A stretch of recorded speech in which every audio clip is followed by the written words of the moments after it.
What's up, everyone? It's the Autistic Scyther here, and, well, when it comes down to video games, everyone loves a solid hero, or at least someone who can essentially fight using specific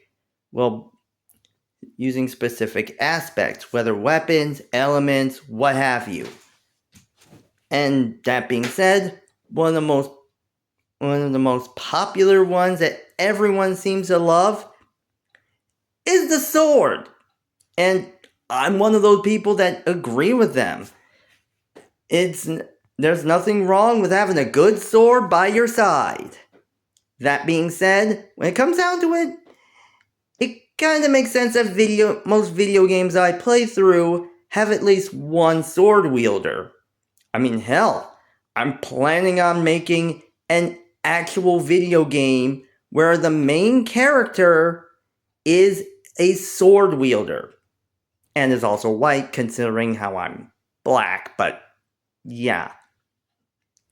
But in all fairness, kind of makes sense that I would more lean towards the swords, even though more often than not, I'll lean towards an archer or a mage. But that being said, makes sense to essentially go through my own countdown of the top 10 sword fighters in video games. That being said, first off, the rule here is one per franchise, except for a certain entry, but we'll get to that soon enough. And they have to largely use swords. I mean, if they do end up using other weapons, that's fine. It's just that their main primary weapon has to be swords. So, that being said, let's get started. Starting off first at number 10, we have Ryu from Breath of Fire. Here's something I've never basically talked about before, being the Breath of Fire franchise. And honestly, this is a franchise that I never thought I would enjoy. And keep in mind, I am currently playing through the first Breath of Fire game in the Nintendo Switch on the Nintendo Switch Online service. That being said, I gotta get another subscription for that in order to get back to my saved game for Breath of Fire. But that being said, you gotta admit, it's pretty awesome to say the least. And honestly, the fact that a character like Ryu exists really does say a lot. And again, keep in mind, I am at chapter 2 or so of the first Breath of Fire game, so I haven't played through the entirety of the first game or the others. But the fact that Ryu just starts off as a simple boy from a small village who was saved by his sister, mind you, who basically goes on a journey to basically not only rescue her, but save the rest of the world from a demonic figure who's trying to take it over, really does say a lot. That being said, Ryu's not that far. Ryu's basically at the number 10 spot, since not only in the first game does he use boomerangs, but he has the ability to turn into a dragon, so that's kind of tempered a little bit.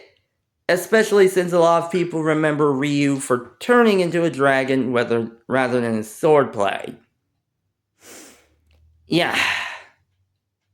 I wish Capcom would make another Breath of Fire game that focuses more on Ryu the Swordsman than just Ryu the Dragon Man. Hopefully. Moving on next at number 9, we have Swordman from Mega Man 8. Oh, look at this! Another Capcom series that has basically had a few moments of being ignored by Capcom, since it's not Street Fighter or Resident Evil, or Monster Hunter. Yeah, in fairness, Mega Man honestly has a lot of different ones that could be considered the sword wielders. And honestly, while I would have considered Zero, the only game I have played in the X franchise or the X series is the first Mega Man X for the SNES. And no other. So I don't have much with Zero being a sword wielder. That being said, honestly, considering I've played through Mega Man Anniversary Collection for the GameCube, I honestly had to go with a Robot Master, and honestly, Swordman fits. I mean, his entire stage is a castle. He was basically created by Dr. Wily in order to use an antique sword that he stole from a museum, only to realize that it was too heavy for him, so he basically has anti-gravity stabilizers that will allow him to move easier. That will allow him to split in half and move easier in two halves than when he does as a whole robot. And honestly, his entire battle style basically makes him seem like a standard warrior or knight. And that is pretty awesome. Plus, in fairness, I love the flame sword.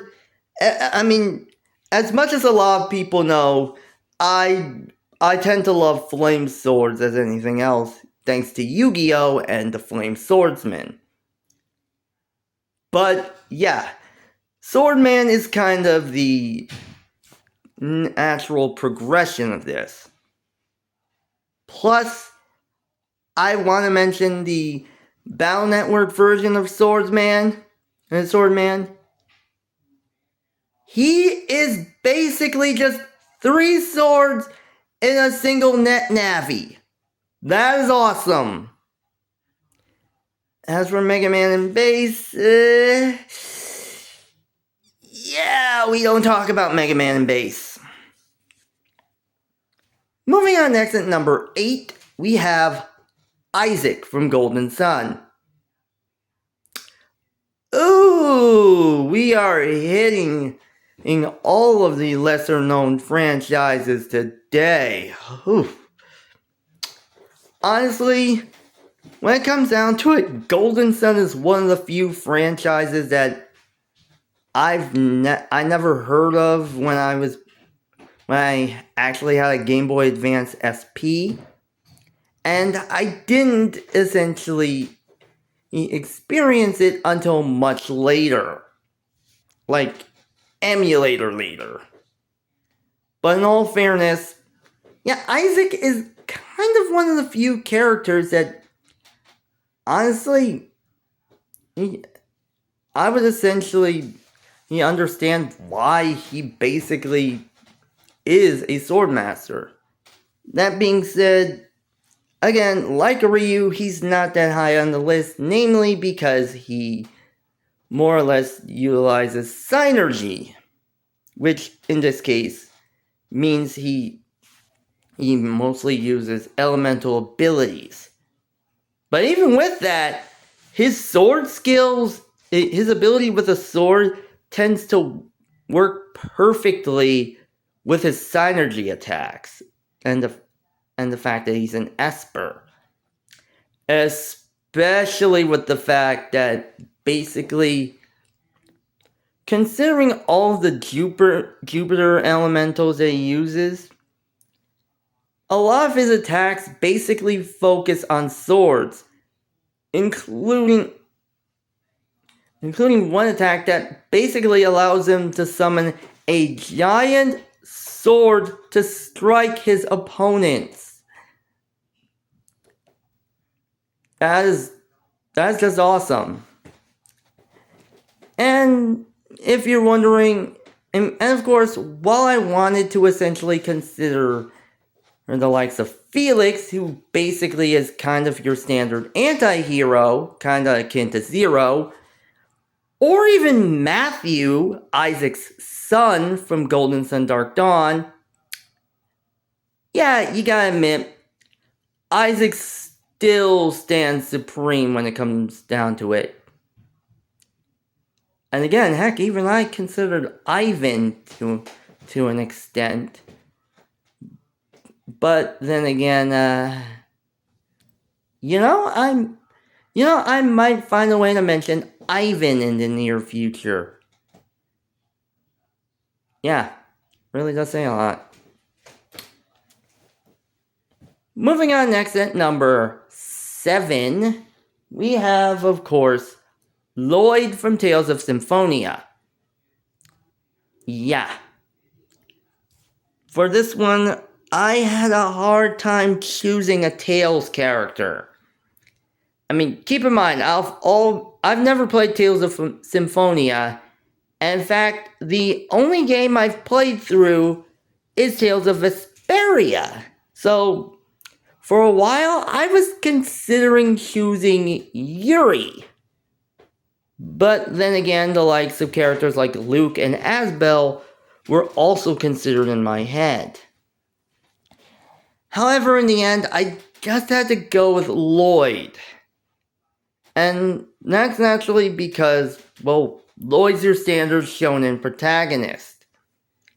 Not only is he basically the son of the adoptive son of a dwarven blacksmith, but many of his sword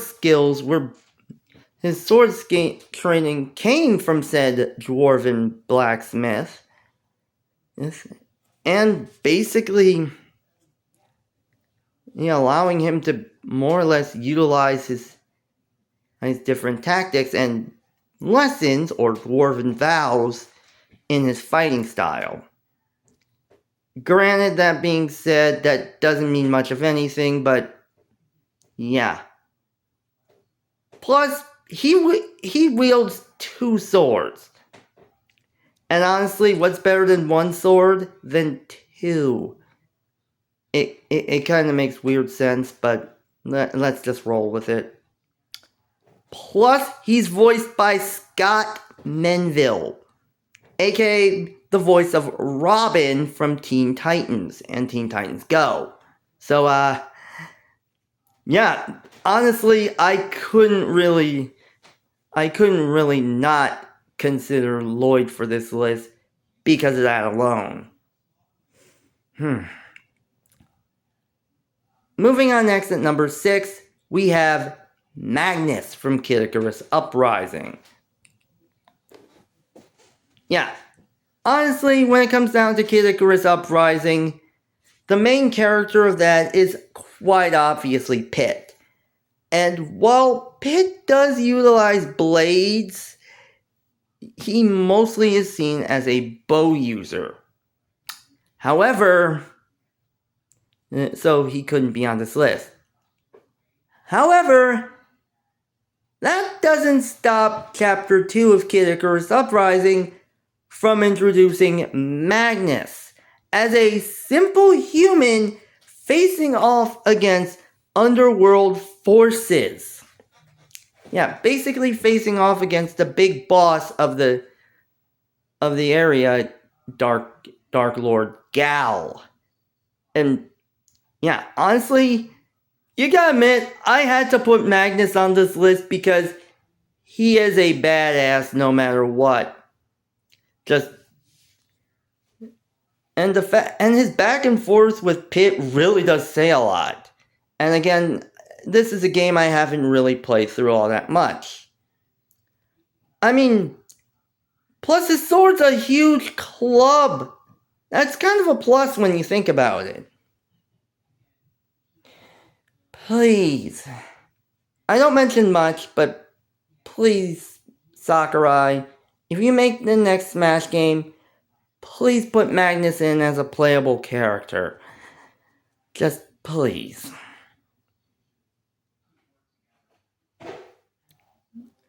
This video is continued in part 2.